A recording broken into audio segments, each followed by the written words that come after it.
আমরা শ্রদ্ধার সঙ্গে স্মরণ করছি আমাদের হাজারো শহীদদের, যাদের রক্তের বিনিময়ে এক নতুন বাংলাদেশে 1 বছর পূর্তির পরে আমরা নতুন বাংলাদেশের স্বপ্নকে জারি রাখতে পেরেছি।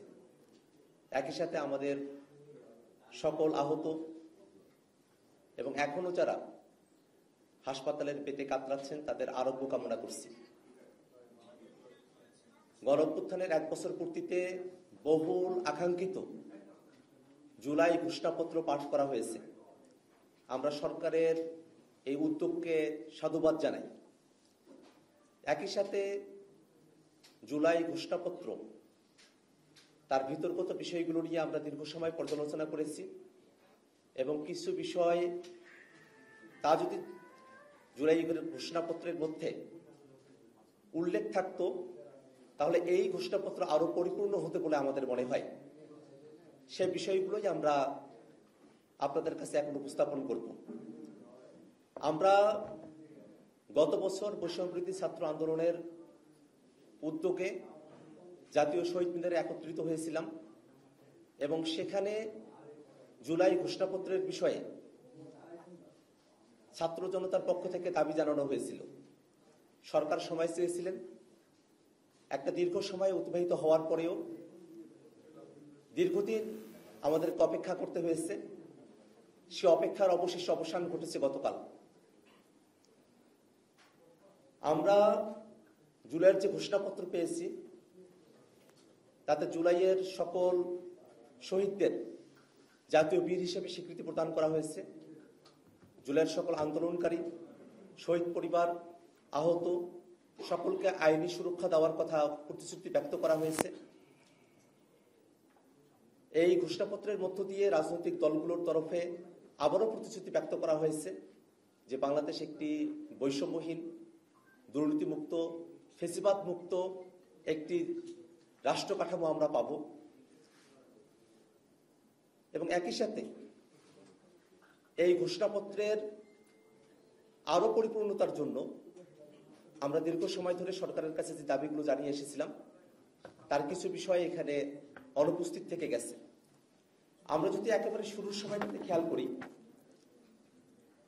উপনিবেশ বিরোধী লড়াইয়ের কথা বলা হয়েছে, কিন্তু এই ভূখণ্ডের মানুষের উপনিবেশ বিরোধী লড়াইয়ের অন্যতম রেফারেন্স পয়েন্ট 47কে এখানে উল্লেখ করা হয় নাই। আমরা মনে করি যে বাংলাদেশের এই ভূখণ্ডের এবং একটা সার্বভৌম রাষ্ট্র পাওয়ার পেছনে 47, 71 এবং আমাদের 24-এর যে আন্দোলন তার সকল কিছুর একটি সম্মিলন এই ঘোষণাপত্রকে আরো সমৃদ্ধ করতে পারত। এই ঘোষণাপত্রে শহীদের সংখ্যার ব্যাপারে প্রায় 1000 শব্দবন্ধ ব্যবহার করা হয়েছে, অথচ জাতিসংঘের রিপোর্টে 1400 জন মানুষ এই অভ্যুত্থানের সময়কালে শহীদ হয়েছেন। এই পরিসংখ্যান আমাদের সকলের জানা। সেক্ষেত্রে গত 1 বছর ধরে সরকার যে শহীদদের প্রকৃত সংখ্যা নির্ণয় করতে ব্যর্থ হয়েছে, আহতদের প্রকৃত সংখ্যা নির্ণয় করতে ব্যর্থ হয়েছে, তার একটা ছাপ আমরা এই ঘোষণাপত্রের মধ্যে দেখতে পেলাম। এই ঘোষণাপত্রে গত 16 বছর ধরে বাংলাদেশের মানুষেরা যে আন্দোলন সংগ্রামগুলোতে অবতীর্ণ হয়েছেন, বিশেষত আমাদের 16 বছরের এই জার্নিতে রাষ্ট্রীয় গুরুত্বপূর্ণ যে বিষয়গুলো জাতির কাছে আমাদের কাছে মনে হয়েছে তার অনেকগুলো বিষয় এখানে অনুপস্থিত থেকে গেছে। পিলখানা হত্যাকাণ্ড, শাপলা গণহত্যা, জুডিশিয়াল কিলিং, ভ্যাট বিরোধী আন্দোলন, 2018 সালের কোটা সংস্কার আন্দোলন এবং নিরাপদ সড়ক আন্দোলন, আবরার ফাহাদের হত্যার বিরুদ্ধে আগ্রাসন বিরোধী আন্দোলন, মোদী বিরোধী আন্দোলনের কথা এই ঘোষণাপত্রে উল্লেখ থাকলে ঘোষণাপত্র পরিপূর্ণ হতে পারত। আমরা মনে করি যে গত 16 বছর ধরে বাংলাদেশের মানুষেরা আরো অসংখ্য আন্দোলন সংগ্রাম করেছেন, কিন্তু ইতিহাসের এই পরতে যে ঘটনাগুলো আমাদের জাতীয় জীবনে দীর্ঘমেয়াদী ছাপ রেখে গেছে, সেই ঘটনাগুলোর উল্লেখ করা আমাদের জাতির জন্য গর্বের বিষয় হতে পারত। একই সাথে আমরা ঘোষণাপত্রের মধ্য দিয়ে আমাদের সংগ্রামগুলোর আরো ঐতিহাসিক স্বীকৃতি সুনির্দিষ্টভাবে অর্জন করতে সক্ষম হতাম। সব থেকে গুরুত্বপূর্ণ যে বিষয়টা আমাদের কাছে মনে হয়েছে, এই ঘোষণাপত্রের 25 এবং 27 নম্বর পয়েন্টে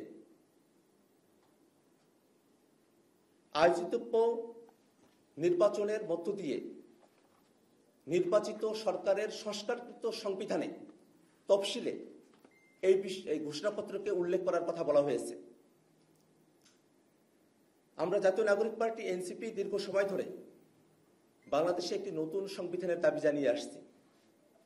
সে লক্ষ্যে গণপরিষদ নির্বাচনের মধ্য দিয়ে নতুন সংবিধান পুনর্লিখনের দাবি আমরা সরকারের কাছে করে এসেছি। ঐকমত্য কমিশনে রাজনৈতিক দলগুলোর মধ্যে সংস্কারের বিভিন্ন বিষয়বস্তুতে ঐকমত্য তৈরি হয়েছে, কিন্তু এখনো পর্যন্ত সেখানে বাস্তবায়নের পথ কি হবে তা নিয়ে আলোচনা করা হয়নি। সেক্ষেত্রে যখন এই ঘোষণাপত্রকে পরবর্তী সংস্কারকৃত সংবিধানের উপর ছেড়ে দেওয়া হয়, স্বভাবতই আমরা যে নতুন সংবিধানের দাবি জানিয়েছি, গণপরিষদের কথা বলেছি, সংবিধানে অন্তর্ভুক্তির কথা বলেছি, সেই প্রক্রিয়াকে পাশ কাটিয়ে যাওয়া হয়।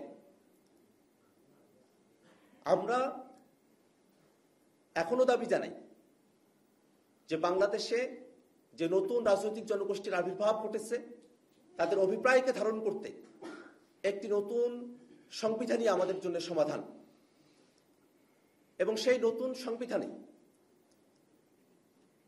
প্রস্তাবনার মধ্যেই জুলাইয়ের ঘোষণাপত্রকে অন্তর্ভুক্ত করার দাবি আমরা জানাই। একই সাথে ঐকমত্য কমিশনে জুলাই সনদ কার্যকরের পন্থা হিসেবে রাজনৈতিক দলগুলোর সঙ্গে আলোচনার কথা বলা হয়েছে। আমরা দেশবাসীর কাছে এর পূর্বেই খোলাসা করে বলতে চাই যে জুলাই সনদে যে সংস্কারগুলোর বিষয়ে রাজনৈতিক দলগুলোর ঐকমত্য তৈরি হয়েছে এবং কমিশন সিদ্ধান্ত গ্রহণ করেছে, সেই সব সংস্কারের বিষয়বস্তুকে অন্তর্বর্তীকালীন সরকারের সময়কাল থেকেই বাস্তবায়ন করতে হবে। লিগ্যাল ফ্রেমওয়ার্ক অর্ডার এলএফও করে এটাকে কার্যকর করতে হবে, এবং এই জুলাই সনদ এবং ঘোষণাপত্রের কার্যকারিতার ভিত্তিতেই সামনের নির্বাচন অনুষ্ঠিত হতে হবে।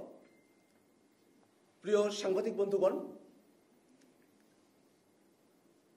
আমরা দীর্ঘ সময় ধরে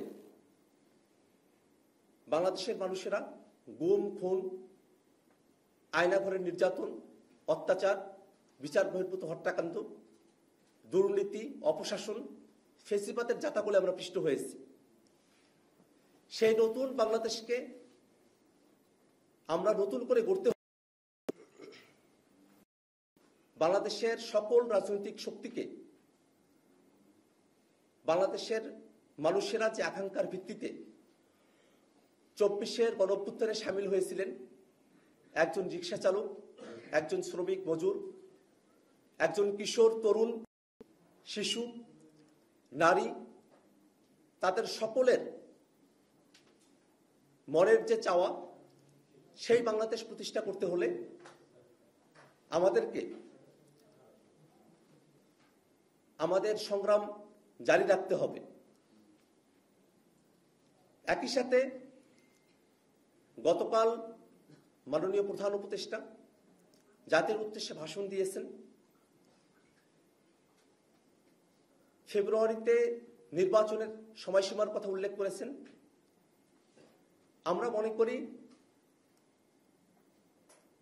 এবং পূর্বেও আমরা বারবার ব্যক্ত করেছি, যে ডিসেম্বর থেকে জুনের মধ্যে সরকার যে সময়সীমার মধ্যে নির্বাচন আয়োজন করতে চায় তাতে আমাদের আপত্তির কোনো জায়গা নেই, কিন্তু নির্বাচন আয়োজনের পূর্বে সরকারের অবশ্য পালনীয় কিছু কর্তব্যের জায়গা রয়েছে।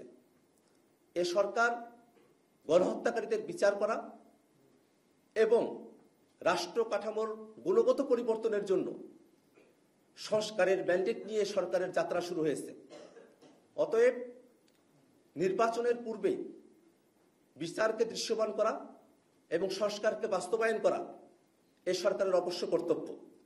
একই সাথে নির্বাচনের পূর্বেই মাঠ প্রশাসনের নিরপেক্ষতা নিশ্চিত করা এবং লেভেল প্লেইং ফিল্ড নিশ্চিত করা অবশ্যই সরকারকে আমাদের কাছে প্রতিশ্রুতি ব্যক্ত করতে হবে এবং নির্বাচনের পূর্বেই সংস্কার বিচারকে দৃশ্যমান করা, মাঠ প্রশাসনের নিরপেক্ষতা নিশ্চিত করা, লেভেল প্লেইং ফিল্ড নিশ্চিত করার নিশ্চয়তা আমাদেরকে দিতে হবে।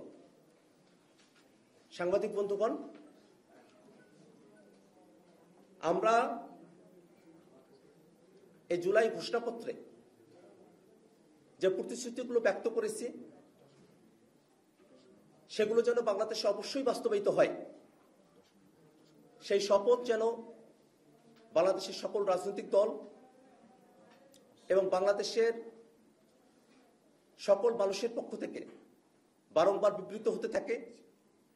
24 জুলাই অভ্যুত্থান বাংলাদেশে যে নতুন দিগন্তের সূচনা করেছে সেটা যেন যুগ যুগান্তরে আমাদের ভবিষ্যৎ প্রজন্মকে অনুপ্রাণিত করতে পারে, এই আশাবাদ আমরা ব্যক্ত করছি। ধন্যবাদ সকলকে।